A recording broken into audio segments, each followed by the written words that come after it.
দেখো দেখো, এত বড় ছেলে তাড়াতাড়ি করে পড়ে এসে গেছে সাইকেল চালাতে, একটা কথা শুনলো না।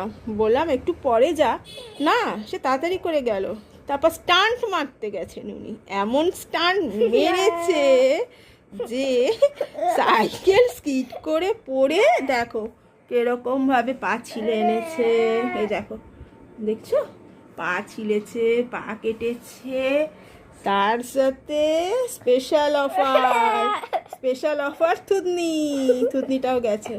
আর কিছু বলার নেই। আবার হাসছে, এতক্ষণ কেঁদে কেঁদে ভাসাচ্ছিল। হ্যাঁ, আর এখন আমাকে বলছে আমার কোল থেকে নাকি সে শোবে না। তো এইটা লাগাবো বলে আমি বললাম যে দে, আমি এখানে টি ব্যাগ দিয়ে, রক্ত বেরিয়ে গেছে এখান দিয়ে, টি ব্যাগ দিয়ে হালকা করে তুলো দিয়ে তারপরে মাইক্রোপোর লাগিয়ে দিয়েছি। সে তার এত ব্যথা করছে নাকি, সে হাসতে পারছে না বেচারা, কাঁদতেও পারছে না। আহা গো, আহা গো, আহা গো, ছি ছি, সবাই দেখে নিয়েছে, ছি ছি ছি রে ননি ছি। এখন একটু হাসি বেরিয়েছে না? কমেছে, ব্যথা কমেছে বাবা?